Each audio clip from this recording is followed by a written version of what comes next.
آج ہم ایک بڑی دلچسپ کتاب پر بات کر رہے ہیں، make your bed, admiral William H McRaven کی۔ یہ نام شاید کچھ لوگوں نے سنا ہو، خاص کر ان کی وہ مشہور تقریر۔ جی ہاں، 2014 میں یونیورسٹی آف ٹیکساس والی تقریر۔ یہ کتاب اسی تقریر کی توسیع ہے، اچھا، اور اس میں ایڈمرل میکراون میں اپنے امریکی نیوی سیل ٹریننگ کے تجربات اور پھر 37 سالہ فوجی کیریئر، ان سب کا نچوڑ پیش کیا ہے۔ وہ 10 بنیادی اصول بتاتے ہیں جو ان کے خیال میں کسی کی بھی زندگی کو زیادہ کامیاب، منظم اور آپ کہہ لیں بامانی بنا سکتے ہیں۔ اور بنیادی خیال یہ ہے کہ کامیابی صرف ذہانت یا ٹیلنٹ کا کھیل نہیں، بلکہ چھوٹی چھوٹی چیزیں، نظم و ضبط، مستقل مزاجی، ہے نا؟ بالکل۔ اور وہ کہتے ہیں کہ اس کی شروعات ہوتی ہے ایک بہت ہی عام سے کام سے، صبح اپنا بستر ٹھیک کرنا۔ ہاں، کتاب کا نام ہی یہی ہے۔ جی، یہ کتاب خود بھی زیادہ لمبی نہیں، کوئی 130 صفحات کی، 10 ابواب ہیں، اور ہر باب میں ایک سبق، اور ہر سبق کے پیچھے کوئی نہ کوئی کہانی ہے، سیل ٹریننگ کی یا کسی مشن کی۔ یعنی اپنا بستر ٹھیک کریں۔ یہ سننے میں تو بہت معمولی لگتا ہے۔ ہاں، لگتا تو ہے، لیکن اس کے پیچھے سوچ گہری ہے۔ یہ صرف صفائی ستھرائی کی بات نہیں۔ ایڈمرل کہتے ہیں کہ یہ دن کا پہلا کام مکمل کرنے کا احساس ہے، ایک چھوٹی سی کامیابی۔ اچھا، اور یہ احساس آپ کو آگے بڑھنے کی تحریک دیتا ہے۔ ایک طرح سے یہ نظم و ضبط کی پہلی اینٹ ہے۔ وہ کہتے ہیں کہ اگر آپ یہ چھوٹا سا کام ٹھیک سے نہیں کر سکتے تو پھر دن کے بڑے کام کیسے سنبھالیں گے؟ تو یہ ایک نفسیاتی پہلو ہے۔ یہ بات تو سمجھ آتی ہے۔ اچھا، ایک اور اہم نقطہ جس پر وہ زور دیتی ہیں وہ ہے ٹیم ورک۔ آپ اکیلے نہیں چل سکتے۔ جی بالکل، سیل ٹریننگ میں تو یہ اصول شاید سب سے اہم ہوتا ہے۔ وہاں تو ٹیم پر انحصار زندگی اور موت کا سوال بن جاتا ہے۔ صحیح۔ ایڈمرل بتاتی ہیں کہ کیسے مشکل ترین مشنز میں ٹیم کا ساتھ ہی آپ کو پار لگاتا ہے، اور یہ سبق صرف فوج تک محدود نہیں، ہماری عام زندگی میں بھی، خاندان، دوست، دفتر، ہر جگہ دوسروں کی مدد اور ساتھ کی ضرورت پڑتی ہے۔ بالکل۔ اچھا، ایک سبق جو مجھے بڑا دلچسپ لگا وہ تھا شوگر کوکی بننے سے نہ گھبرائیں۔ یہ کیا چیز ہے؟ یہ تو کوئی سزا لگ رہی ہے۔ ہاں، یہ سزائی تھی۔ سیل ٹریننگ میں انسٹرکٹر کسی بھی چھوٹی سی غلطی پر، جیسے یونیفارم ٹھیک نہ ہو، ٹرینی کو حکم دیتے تھے کہ بھاگ کر سمندر میں جاؤ، خود کو گیلا کرو اور پھر ریت پر لیٹو، یہاں تک کہ سر سے پاؤں تک ریت میں لتھڑ جاؤ، بالکل شوگر کوکی کی طرح۔ باپ رے! اور یہ اکثر بلا وجہ بھی ہوتا تھا۔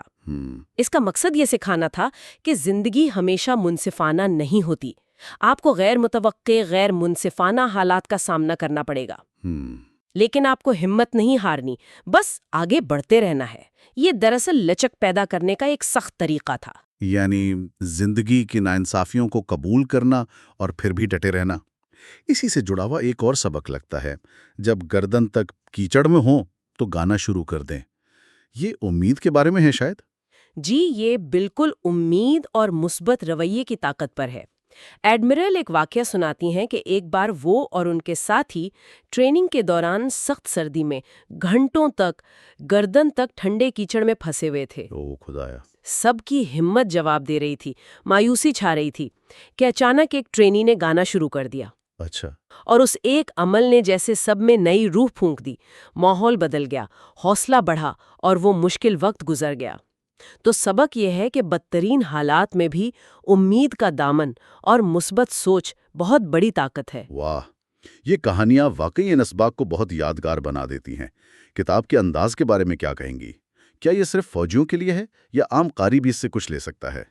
انداز تو جیسا میں نے کہا بہت سیدھا سادہ اور براہ راست ہے۔ فوجی انداز ہے، کوئی لفاظی نہیں، کوئی غیر ضروری تفصیل نہیں۔ لہجہ متاثر کن ہے اور مستند لگتا ہے کیونکہ یہ ان کے اپنے تجربات ہیں۔ مختصر ابواب ہیں تو مصروف لوگ بھی آسانی سے پڑھ سکتے ہیں۔ یہ ٹھیک ہے کہ مثالیں زیادہ تر فوجی زندگی سے ہیں۔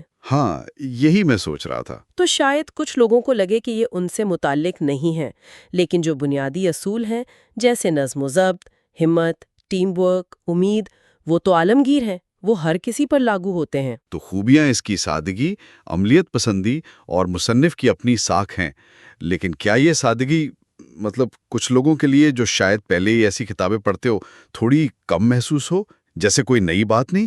یہ ممکن ہے، بالکل۔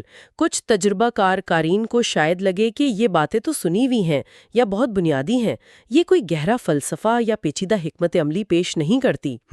لیکن میرے خیال میں اس کی اصل طاقت اسی سادگی میں ہے۔ یہ ان بنیادی چیزوں کی یاد دہانی ہے جنہیں ہم اکثر بھول جاتے ہیں یا نظر انداز کر دیتے ہیں، اور فوجی مثالیں اگرچہ مخصوص ہیں، وہ ان اصولوں کو بہت ڈرامائی اور مؤثر انداز میں واضح کرتی ہیں۔ صحیح۔ تو پھر یہ کتاب کن لوگوں کے لیے زیادہ فائدہ مند رہے گی؟ کن کو آپ خاص طور پر تجویز کریں گی؟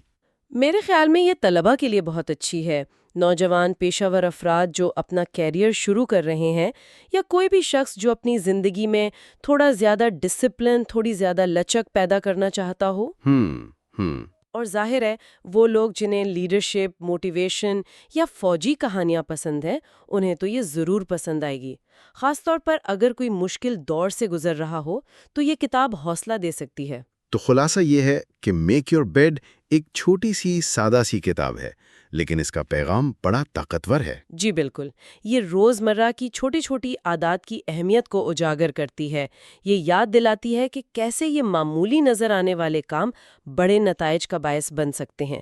جیسا کہ ایڈمرل مکراون کا مشہور قول ہے، اگر آپ چھوٹی چیزیں ٹھیک نہیں کر سکتے تو آپ بڑی چیزیں کبھی ٹھیک نہیں کر پائیں گے۔ اور یہ واقعی ایک سوچنے والی بات ہے کہ کیا کوئی بھی چھوٹی مثبت عادت، چاہے وہ اتنی ہی سادہ کیوں نہ ہو، جیسے روز صبح اٹھ کر اپنا بستر ٹھیک کرنا، کیا وہ واقعی ہماری زندگی اور شاید بڑے پیمانے پر دنیا کو بہتر بنانے کی طرف پہلا قدم ہو سکتی ہے؟